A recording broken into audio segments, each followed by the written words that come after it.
Halo semuanya, Assalamualaikum warahmatullahi wabarakatuh. Salam Swastiastu, nama budaya, salam kebajikan. Saya ingin mengucapkan terima kasih kepada Ibu dosen pengampu mata kuliah pendidikan Kewarganegaraan Gabungan F karena telah memberikan kesempatan bagi kami untuk menjelaskan materi ini. Terima kasih kepada Ibu Hajah Khawirunisa SSMM. Kemudian saya ingin mengucapkan terima kasih kepada teman-teman yang telah menyempatkan diri untuk hadir menonton video ini. Nah, sebelum masuk ke dalam materinya, saya ingin mengenalkan anggota kelompok kami. Yang pertama itu ada saya sendiri sebagai moderator, Fadila Aditya Ahmad. Kemudian ada pemateri kita, Suwaibah, Dela Puspita, Dwiki Musyafat, dan Dela Rafista. Kemudian ada Fauzi dan Rahman, dan Aryo Dwi Putra. Nah, tanpa berlama-lama, mari kita masuk ke dalam materinya.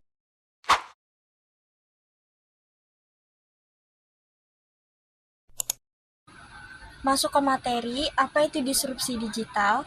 Disrupsi digital adalah suatu efek yang mengubah hal-hal mendasar atau fundamental mengenai pandangan serta perilaku masyarakat terhadap pasar, industri, budaya, dan berbagai proses di dalamnya yang disebabkan oleh inovasi dan perkembangan teknologi digital yang semakin maju. Ada beberapa contoh disrupsi digital dan teknologi yang dapat dengan mudah kita temukan dan sekaligus membawa kita menuju era baru, yaitu ada perubahan tren moda transportasi menjadi online, perubahan tren cara pembayaran menjadi digital, terdapatnya fitur tarik tunai di segala tempat, dan yang terakhir, transaksi jual beli yang bisa terjadi di mana saja tanpa batasan ruang. Penyebab disrupsi digital. Yang pertama ada meluasnya akses internet. Kita dengan mudahnya mendapatkan dan membagikan informasi secara langsung, secara luas, dan tanpa batasan. Seperti dengan adanya teknologi Google. Yang kedua, ada tingginya konektivitas sistem informasi. Munculnya berbagai kecerdasan buatan yang meminimalisir peran kita sebagai manusia dalam hal pekerjaan yang membuat jumlah pengangguran sangat tinggi saat ini. Yang ketiga, ada pemanfaatan artificial intelligence. Dalam konteks ekonomi, pemanfaatan AI sudah dilakukan seperti pembayaran digital, m-banking, OVO, Dana, juga pada sosial media yang memberikan dampak kita kurangnya bersosialisasi secara langsung dan beralih ke digital.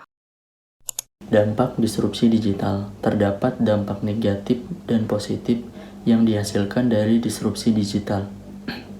Yang pertama, dampak positifnya yaitu ada inovasi dan kemajuan teknologi. Disrupsi digital mendorong inovasi dan teknologi baru seperti kecerdasan buatan, Internet of Things, Big Data, dan blockchain. Ini membuka peluang baru untuk menciptakan produk dan layanan yang lebih baik dan efisien. Contoh kedua dari dampak positif yaitu peningkatan efisiensi dan produktivitas. Teknologi digital memungkinkan otomatisasi proses bisnis dan pekerjaan rutin. Meningkatkan efisiensi dan produktivitas, misalnya pemrosesan data yang cerdas dapat mengurangi kesalahan manusia dan meningkatkan kecepatan pengambilan keputusan. Contoh ketiga yaitu akses yang lebih luas terhadap informasi. Dengan adanya disrupsi digital, informasi menjadi lebih mudah diakses dan tersebar luas melalui internet. Ini memberikan kesempatan bagi individu maupun komunitas untuk mendapatkan akses pengetahuan, pendidikan, dan peluang yang sebelumnya sulit dijangkau. Masuk ke dampak negatif, yang pertama yaitu ada ketimpangan digital. Tidak semua orang memiliki akses yang sama terhadap teknologi digital. Hal ini dapat memperkuat kesenjangan sosial dan ekonomi antara individu dan kelompok. Contoh kedua yaitu perubahan lapangan pekerjaan dan pengangguran. Menggantikan pekerjaan manusia dengan mesin dan kecerdasan buatan menyebabkan meningkatnya pengangguran struktural dan perubahan lapangan pekerjaan yang signifikan. Yang ketiga yaitu ada privasi dan keamanan data. Perkembangan teknologi juga membawa resiko terkait privasi dan keamanan data. Kehilangan data atau serangan cyber dapat memiliki konsekuensi serius bagi individu dan organisasi. Selanjutnya ada strategi menghadapi disrupsi digital. Yang pertama, meningkatkan kualitas sumber daya manusia. Dengan adanya transformasi budaya untuk mengubah kultur dan mindset, serta peningkatan kapabilitas digital sumber daya manusia agar mampu beradaptasi dengan digitalisasi. Yang kedua, ada melakukan transformasi ke arah digital. Nah, dengan cara memulai beradaptasi dengan teknologi-teknologi yang relevan untuk menyokong perkembangan zaman. Yang ketiga, ada berinovasi memanfaatkan teknologi terkini. Kita harus melibatkan kemajuan teknologi agar tidak mengalami ketertinggalan. Misalnya, memanfaatkan teknologi sebagai media dan bahan ajar di kelas. Peran kita di era disrupsi digital. Jadi peran kita di era disrupsi digital ini sangat amat penting dan juga sangat amat beragam. Karena di era disrupsi digital ini diawali dengan perkembangan teknologi yang sangat amat cepat dan juga sangat amat pesat. Terutama di bidang digital dan di bidang komputasi.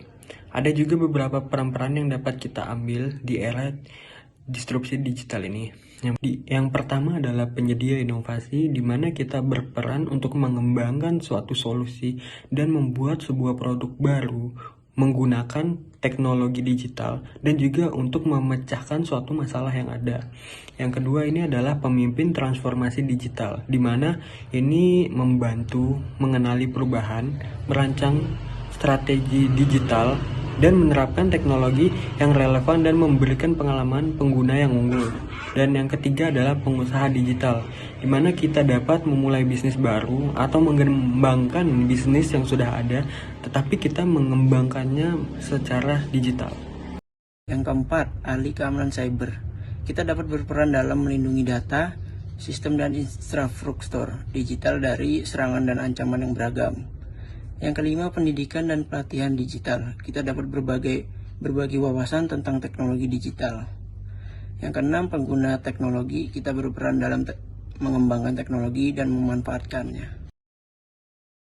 Baik, kemudian kesimpulan dari materi yang telah dijelaskan tadi yaitu disrupsi digital memberikan banyak dampak positif dan negatif bagi masyarakat, khususnya generasi muda. Kita sebagai generasi muda mempunyai peran penting dalam keberlangsungan bangsa. Setidaknya dapat mengambil peran aktif dalam memberikan pedoman yang tepat dengan memberikan media positif dan berguna di jejaring media sosial. Arus digitalisasi akan terus-menerus merebak dengan semakin cepatnya zaman. Maka dari itu, kita sebagai pelaku di dalamnya setidaknya dapat menyikapinya dengan baik. Timbulkan efek positif, kreatif, dan inovasi dalam berbagai hal yang dapat berpengaruh secara baik ke diri sendiri maupun ke orang sekitar kita. Demikian isi presentasi kami kali ini, semoga apa yang kami sampaikan dapat berguna bagi kita semua. Bila ada yang salah, mohon dimaafkan. Kami akhiri. Wabillahi taufiq wal hidayat. Wassalamualaikum warahmatullahi wabarakatuh.